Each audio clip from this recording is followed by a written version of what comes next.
Salam şagirdlər.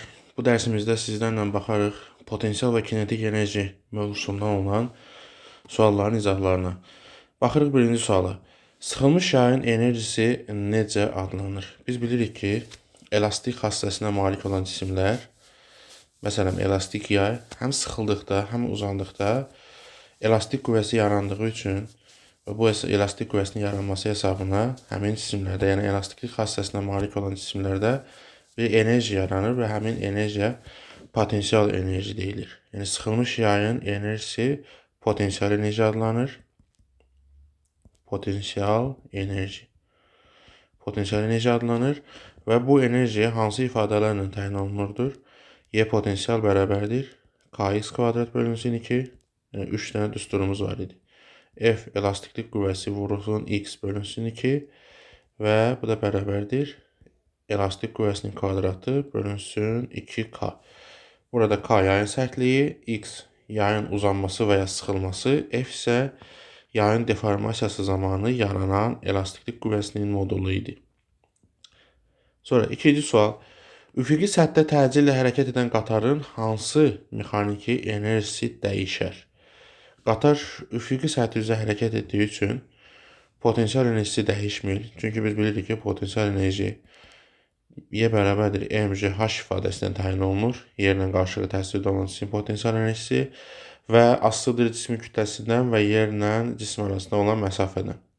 İndi kütlə dəyişmir və yerlə cisim arasındakı məsafə üfüqi səth olduğu üçün dəyişmədiyinə görə potensial enerjisi dəyişməyəcək. Amma kinetik enerjisi dəyişə bilər. Cismin kinetik enerjisi hesablanır. Y bərabərdir mv kvadrat bölünsün 2. Kinetik enerji asılıdır cismin kütləsindən və sürətindən. İndi qatar təcilli hərəkət etdiyi üçün, təcilli hərəkətdə bilirik ki, iki növ var. Həm yeyinləşə bilər, həm də yavaşa bilər. Yeyinləşirsə, yəni zaman keçdikcə sürəti artdığı üçün qatarın kinetik enerjisi arta bilər. Yavaşan hərəkətdə isə sürəti azaldığı üçün qatarın kinetik enerjisi dayanana kimi azala bilər. Və bu sualın cavabının əsaslandırılması bu şəkildə olmalı idi. Üçüncü sual. Rəfdə olan kitablar yerə nəzərən hansı mexaniki enerjiyə malikdir? Rəfdə olan kitablar düzülüb hərəkət olmadığı üçün kinetik enerjisi sıfıra bərabərdir. Amma yerdən müəyyən bir məsafədə hündürlükdə olduqları üçün hər biri potensial enerjiyə malikdir. Çünki yerdən müəyyən bir məsafədədirlər. İndi hansı mexaniki enerjiyə malikdir? Cavabımız olacaq potensial enerji. Potensial enerji. Sonra baxırıq dördüncü suala. Nigar batutda atılıb düşür. Nigarın ayaqları batutdan üzüldükdən sonra batut üzərində iş görülürmü? Burada cavabımız xeyr olmalıdır. Çünki Nigarın ayaqları batutdan üzərindən ayrıldıqdan sonra batut deformasiya olunmamış vəziyyətə gəlir. Bu halda artıq ayaqlar batutdan ayrılana kimi batut burada iş görəcək. Ayrılandan sonra artıq batut üzərində heç bir iş görülməyəcək. Çünki deformasiya bitmiş sayılır. Deformasiya bitibsə demək ki, batut üzərində heç bir elastik qüvvəsi yoxdur. Sonra ikinci sual. Deformasiya etmiş batut pərdəsi hansı mexaniki enerjiyə malikdir? Təbii ki, potensial enerjiyə malikdir. Potensial enerji. Sonra üçüncü sual. Batut pərdəsi əvvəlki vəziyyətinə qayıdarkən onun enerjisi hansı enerjiyə çevrilir? Cavabını əsaslandır. Batut pərdəsi deformasiya olunmuş vəziyyətdə olarkən o maksimum potensial enerjiyə malikdir. Deformasiya olunmamış vəziyyətə qayıdarkən batutun potensial enerjisi, yəni kx kvadratı bölü 2 bərabərdir. Bu çevriləcək Nigarın potensial enerjisinə. Nəyə görə? Çünki batut deformasiya olmamış hala qayıdarkən bu uşaq müəyyən bir hündürlüyə atılmış olur. Yəni bu hündürlüyə atılmalı da bu nəyin hesabına təmin edilir? Batut deformasiyası zamanı yaranan potensial enerjinin hesabına. Yəni batutdakı potensial enerji nə qədər çox olarsa, bu zaman üzərindəki uşağı daha yüksək hündürlüyə tullaya biləcək. Ona görə batutdakı potensial enerji çevriləcək Nigarın, uşağın potensial enerjisinə. Yəni kx kvadrat bölü 2 bərabərdir mgh. Bu ifadəni yaza bilərik. 5-ci sual. Şəkillərdəki elektrik stansiyalarının hansında mexaniki enerji elektrik enerjisinə çevrilir? Mexaniki enerji, yəni hərəkətlə bağlı olan bir enerjidir. Elektrik enerjisinə çevrilir. Birinci şəkildə günəş panelləridir. Günəş panelləri vasitəsilə günəş enerjisi istilik elektrik enerjisinə çevrilir. Yəni bir olmaz. İkinci şəkildə atom elektrik stansiyalarında kimyəvi enerji elektrik enerjisinə çevrilir. 2 də olmaz.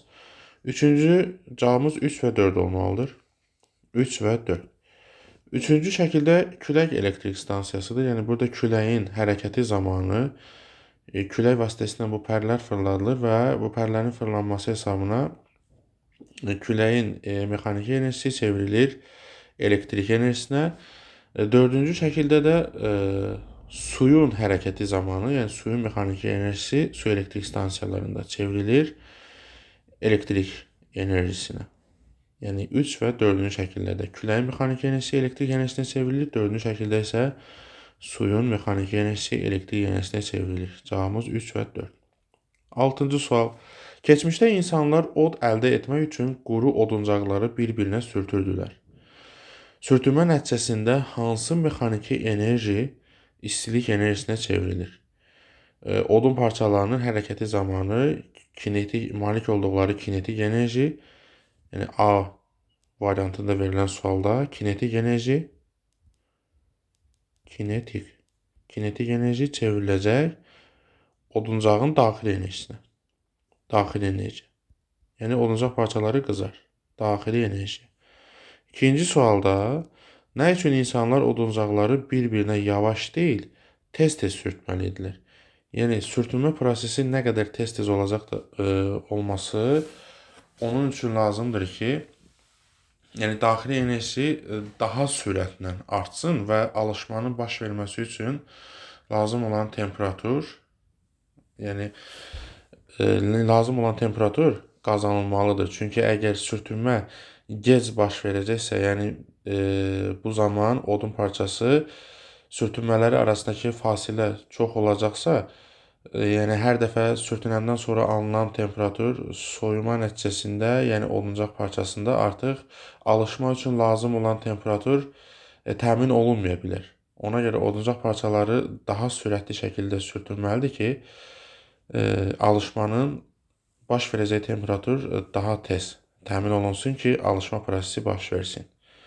Yəni B variantında suala belə cavab verə bilərdik. 7-ci sual. Enerjinin vahidini beynəlxalq sistemdə əsas vahidlərlə ifadə edin. Enerji bilirik ki, iş vahidləri ilə enerji vahidləri də iş vahidinə bərabərdir. Yəni joule-la ifadə olunur. 1 joule və joule-un da beynəlxalq sistemdə əsas vahidlərlə ifadəsi 1 joule Newton vurulsun metrə bərabərdir.